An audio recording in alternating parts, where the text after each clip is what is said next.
Young India ఇప్పుడు దేశ ఆర్థిక వ్యవస్థను కూడా దుమ్ము దులుపుతోంది. అవును, అవెండిస్ వెల్ హురున్ ఇండియా తాజాగా విడుదల చేసిన ఒక ఆసక్తికర జాబితా దేశవ్యాప్తంగా 30 ఏళ్లలోపు వయసులోనే వ్యాపార రంగాన్ని శాసిస్తున్న యువ ప్రతిభావంతులను వెలుగులోకి తీసుకువచ్చింది. ఈ జాబితాలో మొదటి స్థానం కైవసం చేసుకున్నది గ్రోసరీ ఫుడ్ డెలివరీ రంగంలో సంచలనం సృష్టించిన జెప్టో వ్యవస్థాపకులు కైవల్య వోహ్రా మరియు ఆదిత్య పలిచాల. వీరి వయస్సు కేవలం 22 ఏళ్లు. అర్థం చేసుకోండి, దేశ ఆర్థిక రంగంపై గణనీయమైన ప్రభావం చూపే స్థాయికి ఈ వయసులో చేరడం సాధారణ విషయం కాదు. ఇక ఈ జాబితాలో ప్రత్యేకంగా నిలిచిన ఇతర యువ ప్రతిభావంతులు ఎవరో చూద్దాం.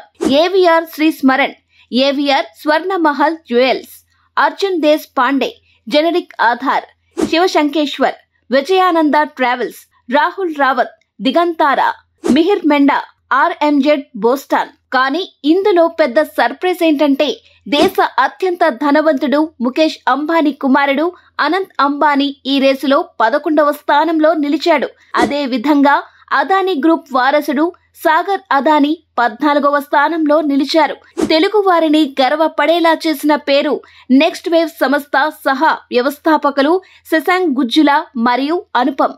ఇక మరో క్విక్ కామర్స్ సంస్థ స్విస్ వ్యవస్థాపకులు ఉజ్వల్ సుకేజా అండ్ అనికేత్ షా కూడా జాబితాలో స్థానం దక్కించుకున్నారు. ఈ జాబితాలో అత్యంత పిన్న వయసు మహిళగా నిలిచింది 28 ఏళ్ల దేవిక గొలబ్. ఆమె ఎప్తా స్కాన్ సంస్థను ముందుకు తీసుకెళ్తోంది. అలాగే Radhika merchant, encore health care, Ananya Birla, స్వాతంత్ర మైక్రోఫిన్, వ్రసాలి ప్రసాద్, పిక్సిస్, రోమితా మంజుదార్, ఫాక్స్టైల్ వంటి మహిళా నాయకులు కూడా ఇందులో ఉన్నారు. లొకేషన్ పరంగా చూస్తే ఈ జాబితాలో ముంబై నుంచి 15 మంది యువ వ్యాపారవేత్తలు ఉండటం విశేషం. ఇది ముంబైని మరోసారి భారత ఆర్థిక రాజధానిగా నిలబెడుతోంది.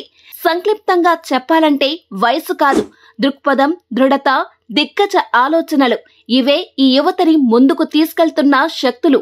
భారత ఆర్థిక వ్యవస్థలో యువ శక్తి జరిగిస్తున్న మార్పు. ఇదే రేపటి భారత్ రూపు.